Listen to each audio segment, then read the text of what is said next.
Y que obviamente vamos a hacer un corte, yo creo que lo vamos a reiniciar así bueno, volvemos de comerciales, y luego una pausa un poco involuntaria, pero ya estamos de vuelta en la grabación del episodio.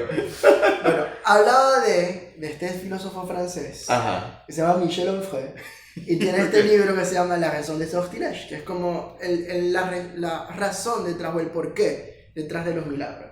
Es un libro solo sobre música. Michel Onfray no es músico, pero alguien que ha creado asociaciones que tienen que ver con música y conciertos populares en Francia, un montón de cosas. Y él dice que la música tiene esa particularidad, que es un arte material, pero a la vez el más inmaterial de todo. Es material porque los músicos están leyendo la partitura, y eso está escrito allí, es una representación gráfica, es un idioma que está escrito allí, gráfico, de lo que va a sonar. Incluso yo leo una partitura y bueno, suena aquí. Claro. Pero hasta que alguien no haga, no hay nada. No existe. No existe. Y luego de que cuando termina, pasó. Y no existió.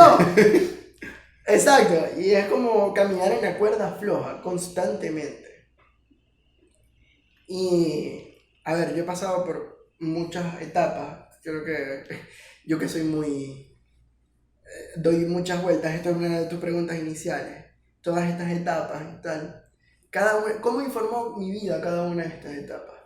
Todas trajeron cosas personales, incluso si no estoy conforme con esa etapa del determinado de mi vida o con esa decisión que tomé, todas traen un aprendizaje ni siquiera musical, un aprendizaje personal, pero al final la música es eso. ¿Quién hace la música? Una persona que trae una vivencia, que trae cosas que vive. He aprendido más no haciendo música que haciendo música. Ok. Evidentemente, músicos que me están escuchando, vayan y estudien escalas, estudien notas largas, sean juiciosos, estudien efectivamente. Pero, claro, esto me recuerda, creo que era Rubinstein, el gran pianista del siglo XX, Arthur Rubinstein. Si no me equivoco era él, si no me dicen, te equivocaste, era fulano. Escribe en los comentarios. Sí, por favor, sí, te equivocaste. Yo como profesor soy muy humilde, no soy profesor de universidad, perdón, no soy ese tipo de profesor. Pueden escribir con toda confianza, no era fulano, era sultano, no me importa. Muy bien, háganlo, así aprendo yo también.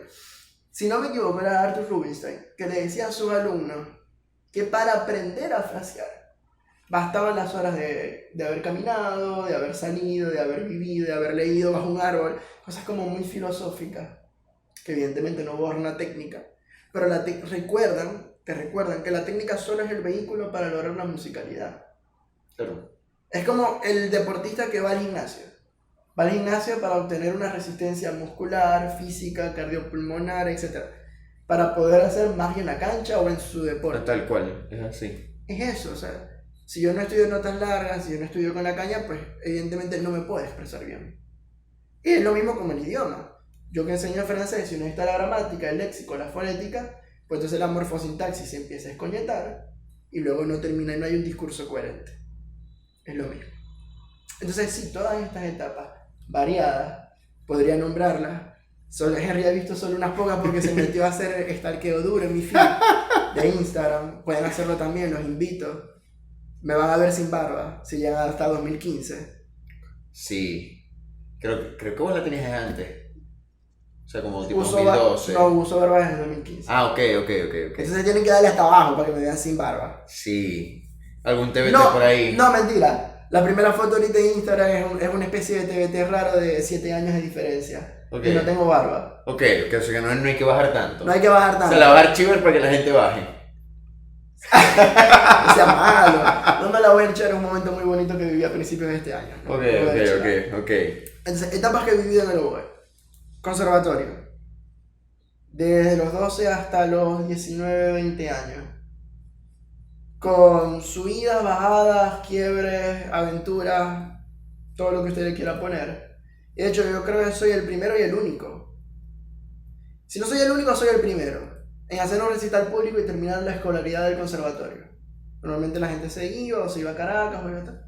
Yo sí hice un recital público en el Teatro Baral. Me acompañó una gran pianista, una amiga, Paula Lizo. Y Paulita y yo montamos este recital. Se hizo música contemporánea, se hizo música romántica. barroco, música programática para oboe, y tocó también una chama clarinetista que estaba cerrando su ciclo medio y estaba terminando todo el conservatorio. Entonces, ese pasaje ahí. Durante ese pasaje fundé dos orquestas. ¿Qué? Fundé la orquesta juvenil del conservatorio, la refundé porque se había eliminado, la refundé y la vi eliminarse. Fundé la orquesta típica juvenil Don Ciro Adarme, que fue un rescate que hizo el profesor Freddy Padrón, que en paz descanse, uno de los profesores más geniales que he tenido en mi vida, son profesores que a uno lo marcan a uno. Y él rescató de luz, habían unos arreglos originales de Pepino Terencio. Para la gente que no lo sabe, Pepino Terencio es el creador del supercombo Los Tropicales. Ok. Era profesor de armonía Sí. en el conservatorio y de solfeo, de armonía era otro italiano que se llamaba Renzo Salvetti. Él enseñaba solfeo. Y tocaban en la banda sinfónica Simón Bolívar, Pepino y los otros saxofonistas del supercombo. Y ahí deciden, vamos a montar una orquesta, que aquí están los cobres. Efectivamente. Y era un gran orquestador y un gran arreglista. Y Luz le pide que para la estudiantina de Luz cree arreglos de música popular zuliana. Valses, contradanzas, canciones, ¿qué otra cosa? Bambucos, etc. Usted lo nombra y ahí estaba Pepino haciendo el arreglo. Esos arreglos estaban por allá, perdidos, y Freddy los rescató, y entonces fundamos la orquesta típica juvenil Don Ciro Adarme, donde se tocaban los arreglos de Pepino. ¿Qué más hice? Fui oboísta de la Orquesta Sinfónica de la Juventud Zuliana Rafael Urdaneta. Viajé a Italia en 2011 con ellos, tenía 17 añitos, fue una ladilla, porque tenía 7 meses para los 18, pero como era menor de edad me pusieron con los de 2 y 3 y 14. Entonces conocí una sola calle de Roma, señores. No tenía el tiempo para escaparme, ¿no? Una sola calle. Una calle bonita. Sí. Y que bueno, y que toca volver. Toca volver, totalmente. Es una gran excusa. En ese tiempo el conservatorio pasó de manos, cambió de dirección, tal, se volvió más sistemero, lo que sea. Y llegaron personas que tenían otros intereses. Se creó la orquesta de rock sinfónico, en la cual sí no toqué, pero eran amigos míos, entonces también tenía ese interés. Pero sí hice un concierto de Metallica sinfónico. Antes del concierto de rock, se hizo un concierto de Metallica sinfónico, y es la única vez que he estado tocando y he visto una ollita. Se prendió una ollita en el Villa Bermúdez, y nosotros así, Master, y esa gente cayó en ese coñazo. Y yo, claro, sí. Usted sentía a Argenis Carrullo en el video. ¡Ey, qué fue! Tal cual. También he hecho Argenis Carrullo, los Argenis Carrullo sinfónicos. Uh-huh. ¿Qué me dio eso? Por ejemplo, que tú dices, a ver, disclaimer, no es por desmeritar la música de Argenis, que me encanta, por cierto, me encanta la guaracha zuliana, me la sé toda. Ustedes me retan, yo me la sé toda. De hecho, me pasó con el Pozón, fui con una gente que nunca había escuchado los Masters, y yo la estaba cantando toda, pero toda, hasta los breaks. Mi salsa el fanfarre, y hasta eso. Entonces, la música de Argenis Carrullo sí es relativamente sencilla. Los arreglos están pensados para que salgan de una vez, porque tienen que salir de una vez. Y a mí me dijeron de allá para allá. Habían hecho una lectura general en un sitio de la ciudad, y ya se acercaba el concierto y me dicen, fulano no fue a la lectura, fulano era otro boísta que era el que siempre llamaba. Y me dice, fulano no vino a la lectura, ¿vos estás libre? Y yo, sí, ¿cómo para qué? Para que vengáis a tocar. Y yo, ok, para que venga a tocar. ¿Y cuándo era el ensayo? Mañana a las 7. Okay. Y llegamos, fulano, canción A, canción B, canción C, canción D. Hicimos el primer ensayo, como 20 canciones. Y yo recuerdo que pasan, y de los arreglos más difíciles es aquel zuliano. Claro. No se escucha, pero durante el coro, la flauta y el oboe tienen casi que una lección de método. Y dice el director, Jan William, amigo, oboe y flauta, vamos a pasarlo ahí. Y yo estoy tocando ya como un flautista experimentado. Okay. Bueno, siguiente canción. Entonces, claro, ¿qué me enseñó Argenis Carrullo? La inmediatez, precisión en la lectura, eficacia, eficiencia, y claro, tiene que salir. Ya yo había hecho antes unos 15 años en Valencia con otra orquesta, con alguien que después fue mi jefe, porque también toqué en la banda de concierto sinfónica Simón Bolívar. Y aquí hicimos también 2 ensayos y se montó el ballet de la Bella Durmiente de Tchaikovsky, la canción de Avatar, la canción del Titanic, el vals de Harry Potter, que es muy difícil de tocar. Gracias, John Williams, te queremos, muy difícil. Cada vez que lo ponen unos 15 años decía, ¿quién va a rodar hoy? Es muy difícil de tocar el vals de Harry Potter. se hizo una suite de Fantasma de la Ópera, una suite de Blancanieves, una suite de Peter Pan. O sea, la música como música de cine, hay que ser muy eficiente. Como pac, pac, pac, pac. O sea, ese tipo de trabajo me enseñó la eficiencia. Otras experiencias que viví, bueno, durante la universidad conocí un profesor que es compositor, Franklin Pires, y aunque yo no estoy muy conforme con mi etapa de la universidad, creo que es una de las peores decisiones que he tomado. Sí, honestamente, o sea, nunca he hecho nada con mi título de musicólogo, no porque no me interese, sino porque el día que me gradué, Venezuela, ustedes saben, Venezuela, cerró el único instituto de musicología que había. Bueno, la única esperanza... Que me gradué y me dejaron sin trabajo de una vez. Ajá. Bienvenido al gremio de desempleado. Muy bien, aquí tenés su título. Y además, el pensum estaba más orientado hacia la antropología de la música. Okay. Que la musicología normalmente tiene que ver más con la música académica, lo que llama la música occidental. Que es la música académica, Bach, Mozart, el jazz, todo lo que viene del canto gregoriano. La universidad también toma mucho más en cuenta, no sé, la música que se hace en la etnia Wayuu, en la etnia Barí, que tiene su interés, no estoy diciendo que no, pero a mí particularmente no me interesaba. Yo hice mis actividades, me gradué, bien, chévere, pero particularmente no estaba en mi línea de investigación, no era lo que yo quería hacer. Entonces particularmente no me acerco profesionalmente a lo oboe, me dio desarrollo personal. Hace poco leí un post de uno de mis oboístas favoritos, y casualmente estudió también ciencias políticas. Y él hablaba de cómo él pertenece al colectivo LGBTQIA+, y él decía que eso incluso informó su manera de tocar y su manera de hacer música. ¿Por qué? No es que lo volvió más delicado ni nada, sino que así como él tenía una sexualidad diferente, una orientación sexual diferente, así también él pensaba su carrera profesional diferente. Y además de eso, se lo había llevado a crear cosas diferentes, caminos diferentes de profesión. Y además decía después, en otro post que me marcó profundamente, que para él la licenciatura era más un desarrollo personal que un desarrollo profesional. Era como esa etapa donde la gente se descubre, me gusta efectivamente esto, sí, me gusta efectivamente lo otro, no me gusta A, me gusta B, me gusta C, esto de la profesión no me gusta, o de plano no me gusta la profesión. Con que cosa que contrasta con la maestría es esto en mi vida. Entonces, eso sí me lo dio la universidad, esa etapa. Y me juntó con este profesor que un día me llama y me dice, mis hijas son cantantes, son sopranos increíbles. Y mi esposa es contralto. Nosotros queremos hacer un concierto de cantatas de Bach para Navidad. O sea, es como muy difícil todo. Entonces vamos a ensayar en la iglesia de San Onofre para que te sumes. Y yo, ok, ¿y las partes? No las impresó. Okay. Cuando lleguen las ve. Y ese proyecto profesional creció hasta el punto que hicimos muchos conciertos. El proyecto se llamaba La Capilla Música de Richard Care. Richard Care es una forma musical barroca. ¿Y qué hacíamos? Música barroca y renacentista. De hecho, hicimos un concierto de música medieval. Ok. Que traímos un djembe a hacer percusión medieval y una quena. Y entonces yo tocaba como acá, deformando el sonido del oboe. Entonces eso me enseñó. Y antes de eso, también llegué a matar tigres con él. Y no me daba una parte de oboe, me daba la parte de violín do. Entonces imagínate, en plena misa, decidiendo, pásame la parte de violín 1, esto lo puedo tocar, no, aquí nos cambiamos, yo toco violín 2, no, el Ave María no funciona, yo veo a los novios comulgar, ajá, el interleccional, ¿qué es lo que hay que tocar aquí? Ajá, ok, bueno, no, pásame la parte de violín 1, vamos a intercambiar, ¿no? Y así, era como una cosa de resolver, cosa muy rara para los oboístas. Después de eso, hice música de cámara, fundé un quinteto, o sea, solo 5 personas. El quinteto clásico que es oboe, flauta, corno, fagot y clarinete. Fui el oboísta de ese quinteto, no duramos mucho, se fue el flautista, se casó y se fue.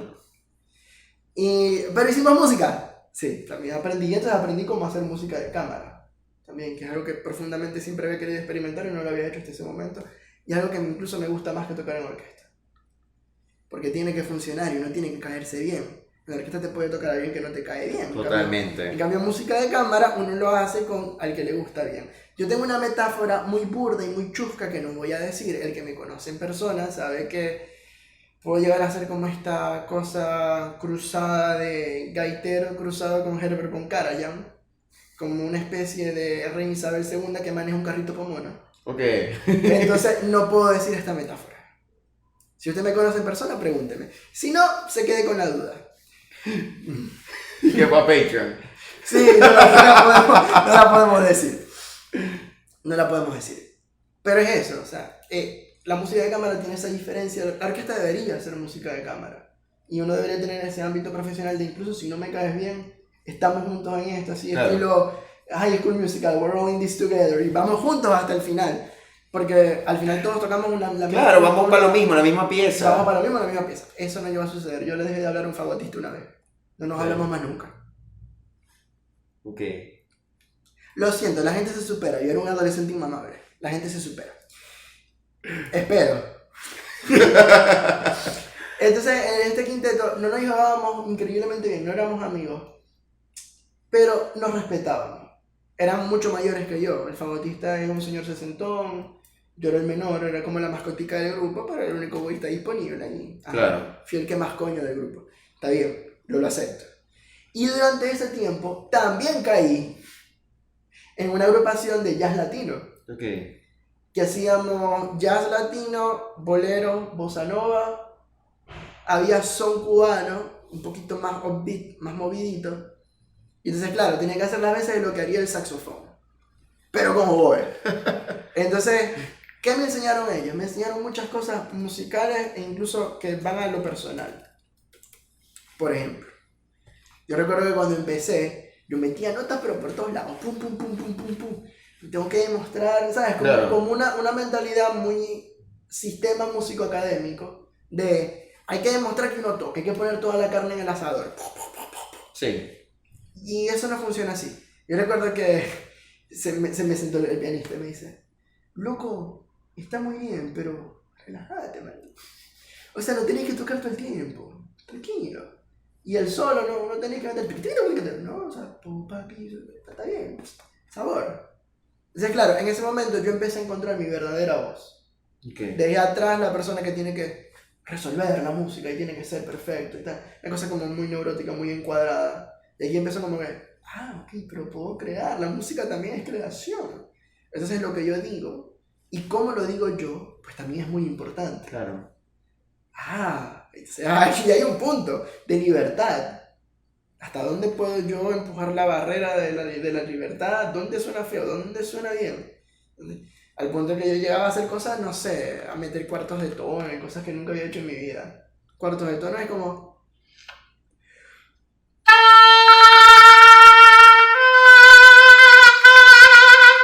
Cosas así como... Ok. Como a sonar feo a propósito, si yo hago esto, si yo... Y me daba como tareas, ¿no? Como hoy voy a improvisar de esta manera, voy a improvisar de otra. Y como una especie de laboratorio. Luego después de eso, pues ese grupo también se acabó, la migración venezolana pasa. Luego los que quedamos intentamos hacer un grupo de son instrumental, como una especie de orquesta de música latina en cámara, no funcionó. La orquesta se llamaba Son los que son, ahora nosotros decimos eran los que eran. Sí, porque ya no son. Porque nunca fue. Ok. Nunca fue, eran los que eran.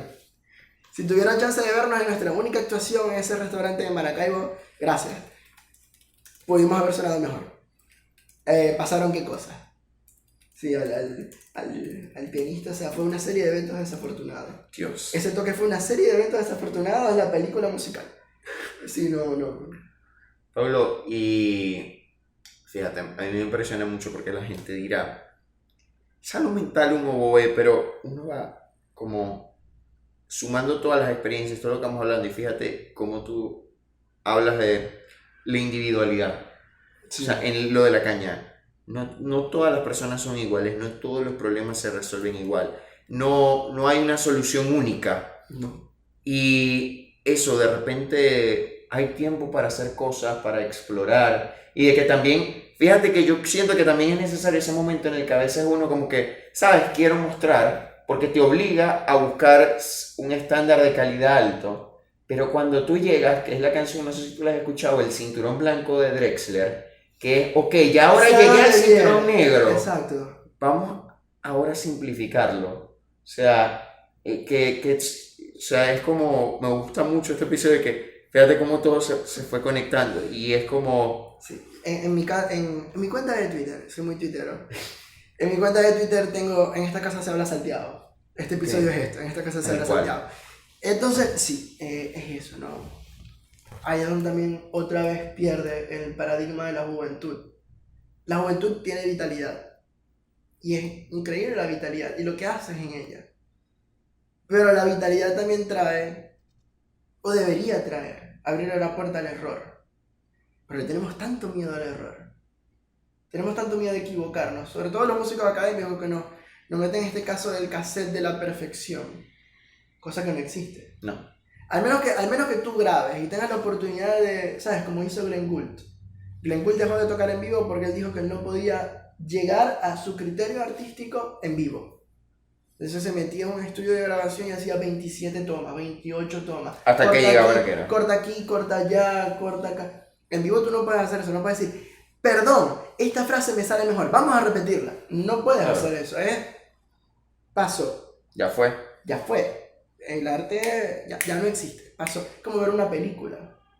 A lo mejor tienes el flash forward y echar para atrás, pero en teoría lo estás volviendo a ver. Sí.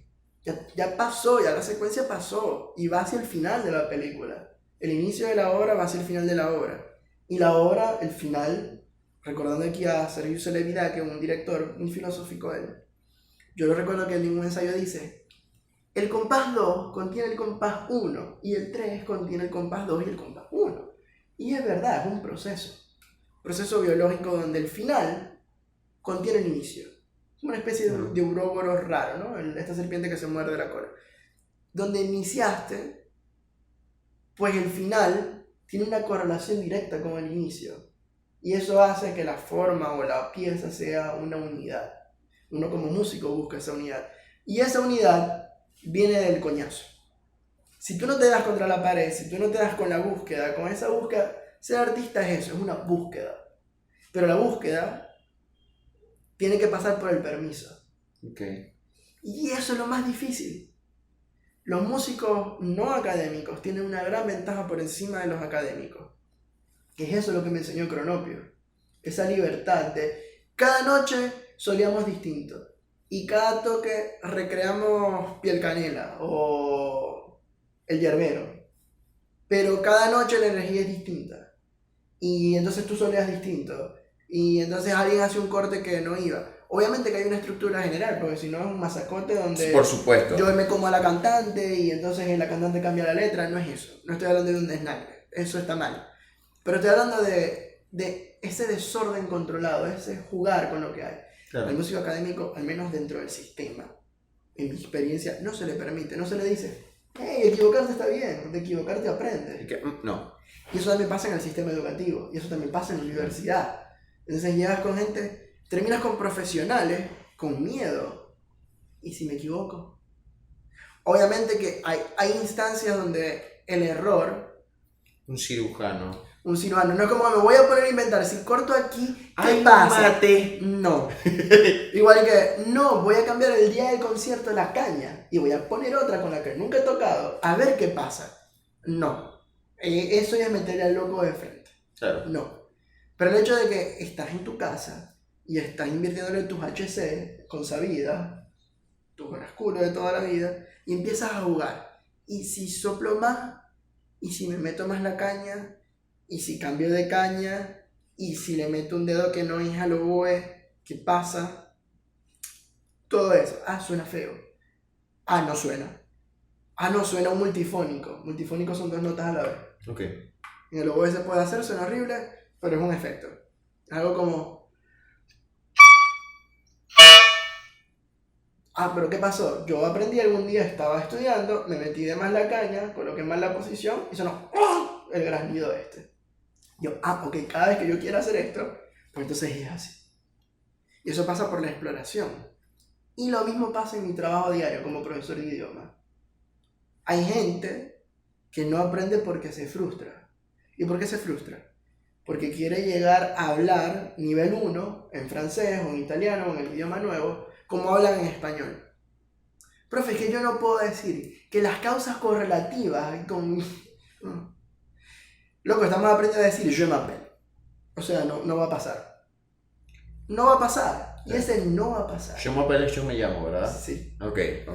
No traducimos, pero gracias. Gracias, Google Translate. Entonces, es eso, es como darse el permiso.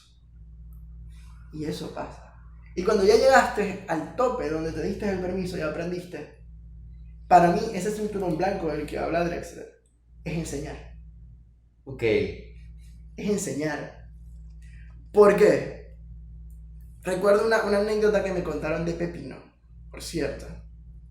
Que Pepino tenía un vibrato increíble. El clarinete, el vibrato es hacer, modificar la onda, ¿no? O sea, si esto como que se mueve, moverla a plenitud y eso le da un carácter expresivo a lo bueno. Es como hacer.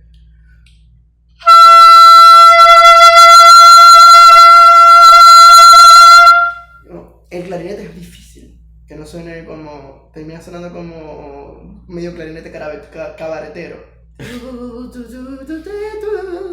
sea, ellos no experimentan con eso, porque dicen que no es un sonido. Entonces, cuando quieras experimentar, porque a lo mejor tienes una pieza jazzística o quieres buscar ese otro sonido o controlarlo, es una paleta de expresividad, no lo tiene.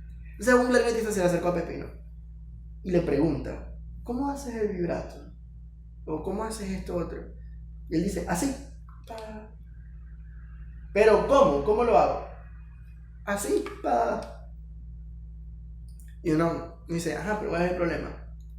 Que es tan natural que cómo te lo explico a ti que no lo sabes. Sí. Si para mí es natural. Entonces, el verdadero acto de humildad, el verdadero acto de enseñanza, de otra vez, soy un cinturón blanco, es enseñar. Porque enseñar te pone en una posición de aprendizaje constante. En francés, fíjate, hay algo que me encanta de los lacanianos. Sí, hay algo que me encanta de ellos, que es el valor que le dan al lenguaje. Y hay algo muy bonito de hablar diferentes lenguajes, porque los verbos cambian, ¿no? Toda la estructura cambia, sí. Y cómo dice las cosas. Por ejemplo, nosotros en español decimos tocar. Tocar el oboe. Pero en inglés decimos play. Play podría traducirse como jugar. Sí. Invita a algo como más infantil. Más lúdico. You're playing. Y en francés también dice jouer, jugar. Y en alemán también, spielen. El Spieler es como el actor. También tiene algo como que no es, que es una máscara. Algo que está ahí. De Oboe-Spieler. Es como, es alguien que está jugando a ser oboísta. Es una máscara. Y en francés, el verbo aprender, apprendre, significa enseñar y aprender. Ok. Entonces, ahora estoy cayendo en esa cuenta, estoy teniendo ese momento de eureka, donde, claro, es ese momento donde a través de enseñar, tú aprendes. Porque yo como oboísta, mi sueño como oboísta sería enseñar oboe. Tocar en una orquesta grande, una filarmónica de Berlín, no me quita el sueño. Hay gente que te vende como que esto es lo este es el camino, este es el norte. Este es donde debes llegar. Si llegas a la filarmónica de Berlín es como el momento, this is it, llegaste a la cúspide, Hércules entrando al Olimpo. Al final de Hércules. Sí, me encanta el cine de animación, me encanta el cine. Pero no es eso. Es que hay un Olimpo personal, un lugar donde se llega, claro. Personal, que era lo que decía este oboísta, que de su manera diversa de pensar y de querer, pues él había entendido que él era otro oboísta. Claro. Él era un oboísta que creaba. Y yo me veo como ese oboísta, ¿no? Un oboísta que crea y que a la vez enseña. Y yo digo que uno siempre tiene una razón egoísta por la que hace las cosas. La gente dice que no, es que él es altruista, él está ayudando a los demás. No, siempre hay un interés personal. Hay yo sé que a la gente le huye a la palabra egoísmo por la connotación negativa. Sí. Pero sinceramente tiene que tener una connotación negativa. Podemos enfocarlo como lo que yo hago para mí. Claro. Algo que me da placer a mí. No sé, comprarme un café puede ser un gesto egoísta. Como que no me están viendo, te voy a comprar un café. Obviamente que me encanta enseñar. Hay grupos más fáciles que otros. Me encanta enseñar francés, me encanta enseñar oboe. Las personas varían. Hay gente que te lo hace más fácil y otra gente que te lo hace más difícil. Mis estudiantes lo que piensan que se lo hacen más difícil lo hacen más difícil no es con ustedes. O tal vez sí, tal vez no, nunca lo sabrán, nunca se los diré. Pero mi razón egoísta es que a mí me encanta ser escuchado. Dar clase es una dictadura completa. Uno facilita el conocimiento, ciertamente, pero es una dictadura. Por 1 hora o 2 horas, no es que te están escuchando continuamente como un dron, en un monólogo constante, pero sí hay una posición evidentemente de poder que uno debe cuidar, tiene Claro. ciertos límites y todo esto, que nunca hay que traspasarlo. Pero dentro de esa posición de poder, esa posición, a mí egoístamente, me hace sentir Claro. bien.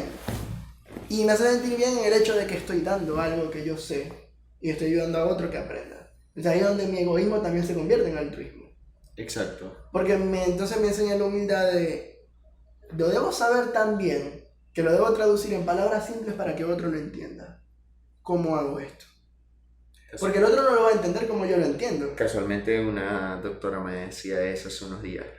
Decía, es absurdo que tú vas a una comunidad indígena y tú uses un término médico que es una persona que no te lo va a entender, o alguien, o un niño, o sea, es como, no lo va a entender. O sea, debes tener la inteligencia Sí. para tú poder explicar ese concepto de manera tal que la persona con la que estás hablando te lo entienda. Incluso desde las personas que, por ejemplo, van a ser oboístas o van a ser profesores de francés. Evidentemente hay una técnica, ¿no? Hay como una... Cada cosa tiene su nombre. Verbo, hay una morfosintaxis, hay una fonética, una gramática dada.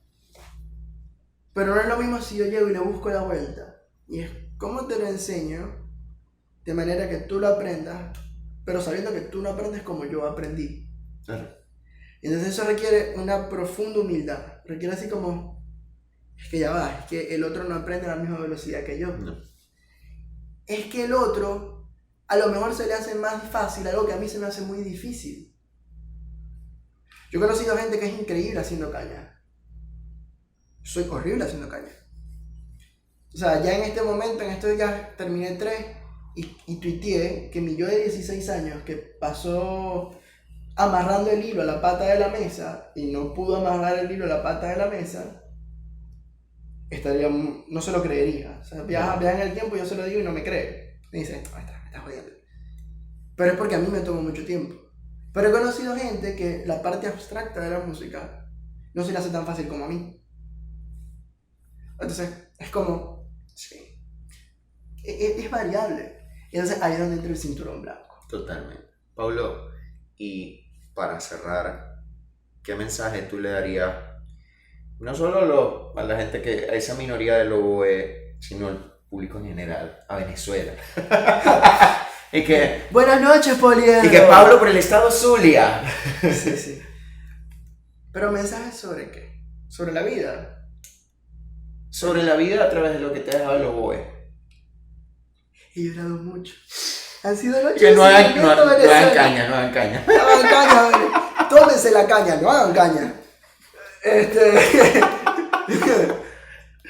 O tómense la caña mientras hacen las cañas. Eso no va a garantizar que les salgan bien, pero lo van a pasar mejor quizás. a lo mejor. Después no sabemos, pero durante quizás.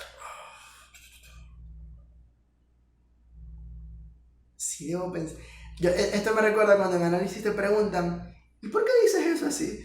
No. Y yo siempre le digo a mi analista, ¿por qué te gusta hacer preguntas difíciles? Y yo la miro profundamente a los ojos y le digo, ¿por qué te gusta hacer preguntas difíciles?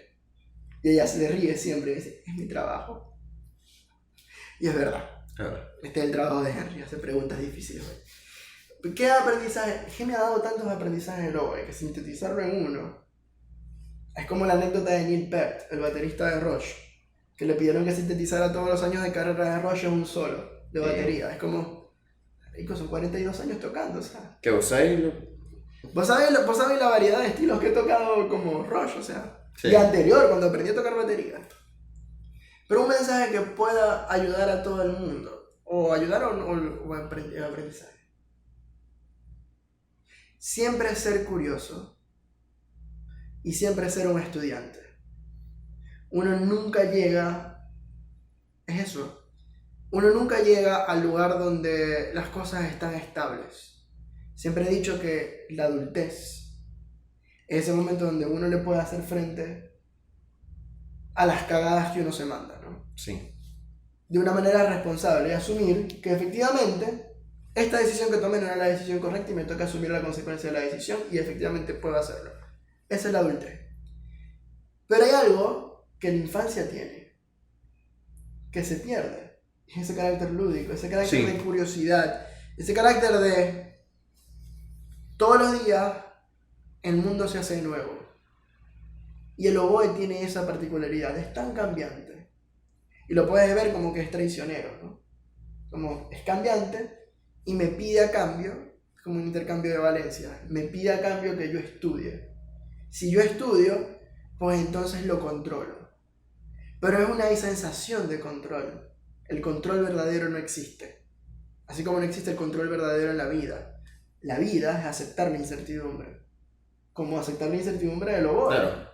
O sea, donde pensaste que esto estaba, con otra caña no es. Y donde con esta caña es, en otra no lo es. Y si vas a Caracas, entonces no tampoco es. Y pero en Maracaibo sí era. Y me pasó. Ahorita en enero fui a tocar a Caracas y toqué en la sala Fedor Alemán, del Centro de Acción Social para la Música, un marco de un curso que dan unos maestros de oboe increíbles venezolanos. Y el primer día de clase me revolcaron. O sea, yo llegué de Maracaibo con una caña que funcionaba decentemente en mi casa, aquí en Bellavista. Y me eché mis 13 horas de bus, 14 horas de bus, llegué a ver mi oboe. Claro, cambié de la altitud maracucha a la altitud caraqueña. Vamos a resolver esto, se pasó el primer día, se pasó la roncha del primer día. Segundo día, se arregló la caña, menos roncha. Tercer día, se arregló la caña, menos roncha aún. Voy a la tarde, a la gente le encanta mi obra. Y me aplaudieron, ya llegamos a un punto donde puedo decir sí. Y ya el viernes se tocó y hasta el profesor que me había revolcado el lunes, amablemente, evidentemente, porque es su trabajo corregir todo lo que estaba mal, yo termino de tocar y me sonríe desde el público, él estaba arriba. Y después me dice que fue un cambio brutal. Y es eso, es como abrazar el cambio, abrazar la incertidumbre. Ojo, Da miedo. lo que yo le diga es paja. O sea, suena paja. Es como que, Pablo, pero yo te he visto casi que llorar de la ansiedad y estar temblando como un chihuahua periqueado porque estás ansioso. Sí va a pasar. Sí. Como boístas, nosotros somos unas personas relativamente ansiosas. Tendemos a la ansiedad porque es muy cambiante, no sabes con qué te vas a encontrar. Pero hay un punto donde tú dices, ¿sabes qué?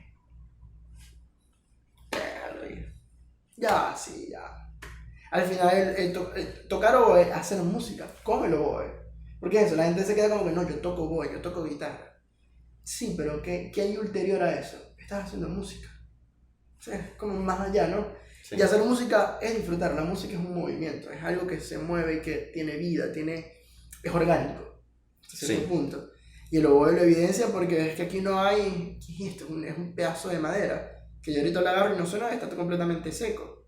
Entonces, y eso es algo cambiante que siempre está fluyendo, se va moviendo. Y cuando crees que lo controlaste, no lo controlaste. Y cuando crees que lo tenías, no lo tienes. Y cuando crees que no te iba a sorprender, te sorprende. El oboe es como la vida misma. Y el oboe a mí me ha enseñado sobre la vida. Las cañas me han enseñado sobre las personas. Yo no sé si habrán otros oboístas más filosóficos que yo, no lo sé, o más pajúos, como usted me quiera ver. Pero es eso, es como aceptar que las personas cambian. Y de un día a otro también las personas cambian. En las parejas, un día te quiero, un día a lo mejor no te quiero tanto. Incluso uno mismo no tiene días donde uno se ve al espejo y dice, me veo muy bien hoy. Sí. Y al otro día uno se levanta y dice, estoy para los perros, he visto mejores días. O hay unos días donde uno mismo dice como, ni yo me soporto hoy. Sí. Hay días donde uno, por ejemplo, esa falacia romántica de siempre estaremos juntos, todos, tú y yo. ¿Y qué pasa el día en que no te soporto? Es que te quiero menos, o ya no te quiero, y la gente se le derrumba el mundo. También es normal. Claro. Hay días donde uno no soporta el que está al lado de uno, que hasta respirar es como... Hay un día que tú escuchas Voz Bella y otro día que tú tienes la lista de Spotify que tengo yo que se llama Los Odio a Todos. ¿Qué tiene esa lista? Esa lista, yo le dije, fue un día que estaba preparando una charla para el trabajo, yo le dije a un amigo, mira, necesito que me paséis, tiene como 3 canciones, fíjate cómo no la llené, pero necesito que me paséis canciones de tipo americano dispuestos a echarse plomo en la guerra. tipo Top Gun, una cosa así, o sea, así como plomo. Pero pasame esas canciones que necesito canalizar este odio. Sí, o sea, yo recuerdo que yo hice ese tweet y a la gente le pareció mucha risa. Que mi Spotify normalmente es este GIF, este meme de Steve Carell en The Office. Dice, ¡parkour! Ese es mi Spotify. Yeah. O sea, yo tengo, sí, ¿sabes las playlists estas diarias que les hace Spotify? Ajá. Bueno. Sí, ya vas a ver. Creo que Spotify normalmente te hace 6. Sí. Algo así. Bueno, hay una de ópera, que solamente casi todo hay gente que canta. Hay otra de música orquestal, y hasta ahí todo está jugando en la misma órbita. A veces hay una de rock alternativo, Nueva York soso de los años 2000. Strokes, Libertines, que son ingleses, pero bueno. Libertines, Yes, ¿quién más? The Rapture.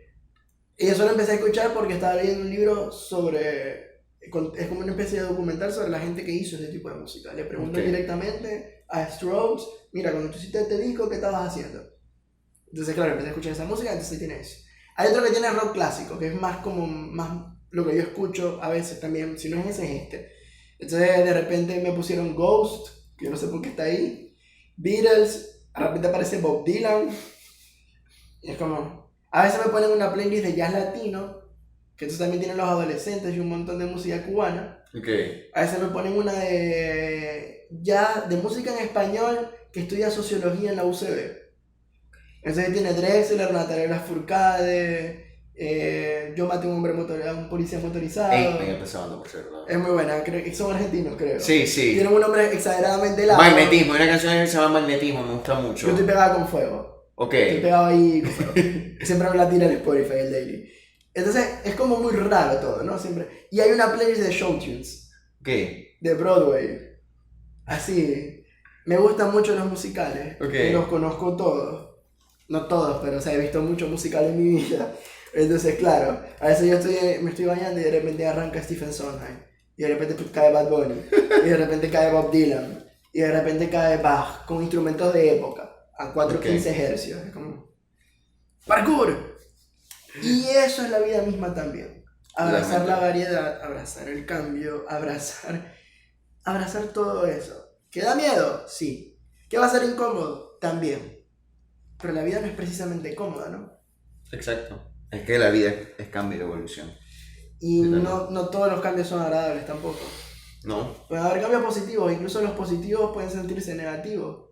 Sí, como dicen, hay un proverbio hebreo, ninguna disciplina al principio es motivo de provecho, de alegría, al final es que tú ves y dices, valió. Creo que, me disculpan los filósofos o psicólogos que vean este podcast, creo que es Aristóteles que tiene este concepto, si no me equivoco se llama eudaimonía, puede ser a lo mejor me equivoco, he leído mucho también, y es como, hay un punto donde todo se mezcla.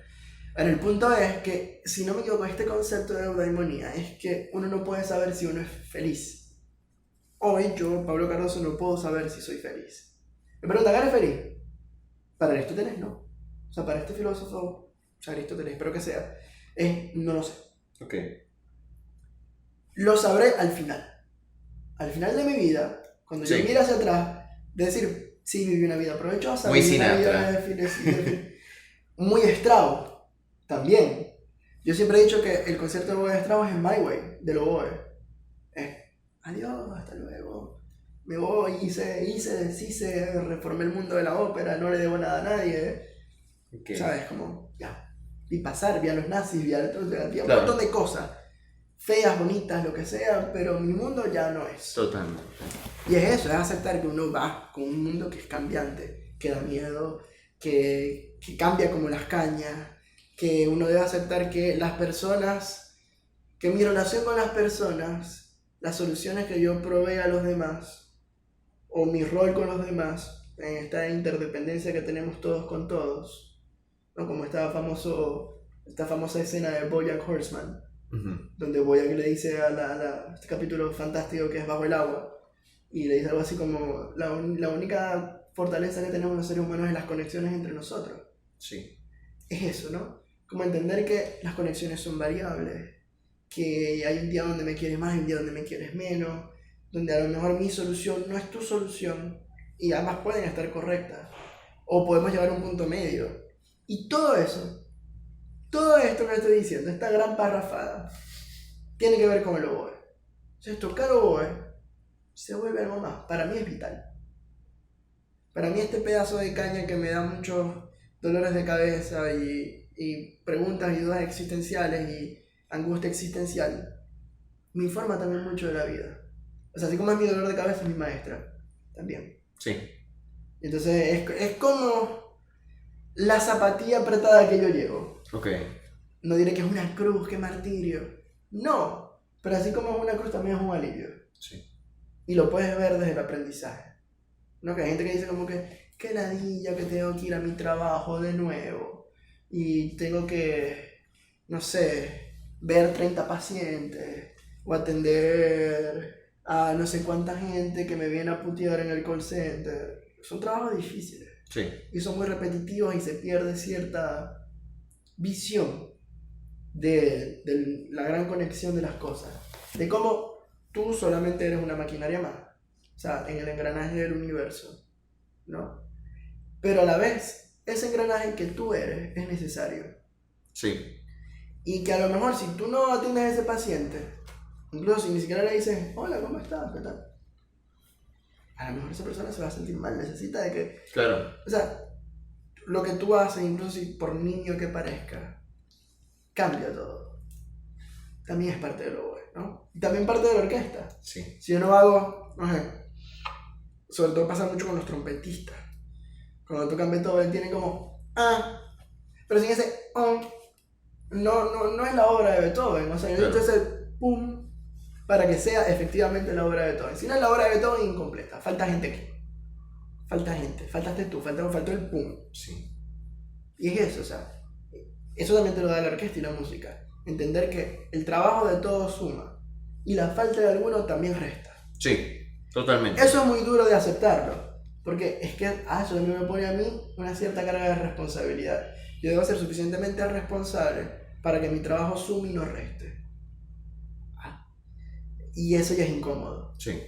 Porque entonces eso quiere decir que yo debo asumir la responsabilidad de las cosas. Un poco como la adultez. Es la adultez, básicamente. Entonces, todo esto para decir que haga música, o juegue fútbol, o atienda a su paciente, o lo que usted sea que haga, búsquele la vuelta. Hay una razón por la que hacemos las cosas. Y todo lo que hacemos y por qué lo hacemos nos enseña algo más. O sea, algo más de efectivamente hoy operé a alguien. Hoy me gané tanto dinero. Hoy salí de rumba. Hay algo más allí. Quizás me pregunto demasiado, ¿no? Yo personalmente podría preguntarme menos. Pero si me preguntase menos tampoco fuese yo. Claro.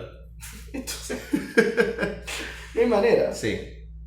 No hay manera, es eso. Es eso, es llegar a ese punto, ¿no? Aceptar la incertidumbre y disfrutar el viaje. Ese cinturón blanco. Sí, creo que yo también lo resumiría así. Más difícil decirlo que hacerlo. Sí. En este momento pueden decir que pajo a esta gente.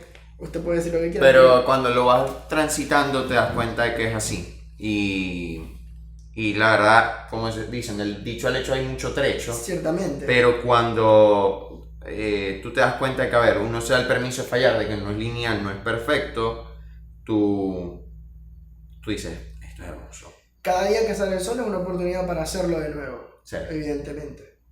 Y es eso, es como, ¿cómo lo hago de nuevo?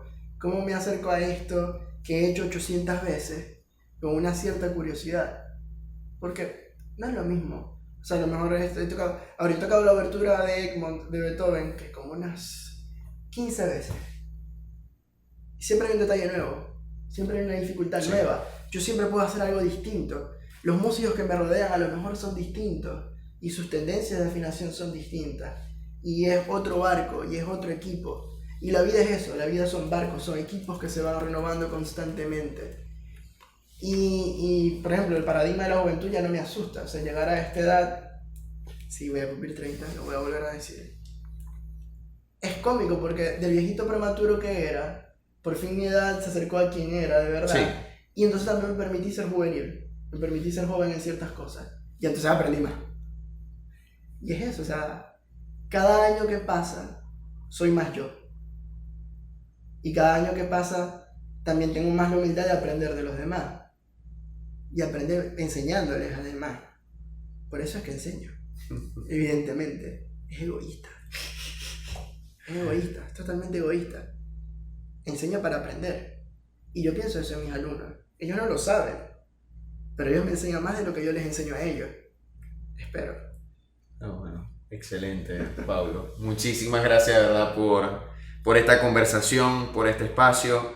Y bueno, pueden seguir a Pablo en @elobero. ¿Ok? ¿Esa es tu cuenta pública o tenéis otra de...? No, esa es en todas las redes. Ok, entonces bueno, @elobero en Instagram y de verdad, esta es tu casa, /estudio y espero que hayan antes de, si los proyectos son benévolos, otra oportunidad de conversar. Sí, otra oportunidad. Otra oportunidad donde, ¿saben? Me siguen y entonces me leen y se enterarán porque cuál es la metáfora que no digo. Pero bueno, excelente, Pablo, placer. Siempre. Nos vemos, estén bien.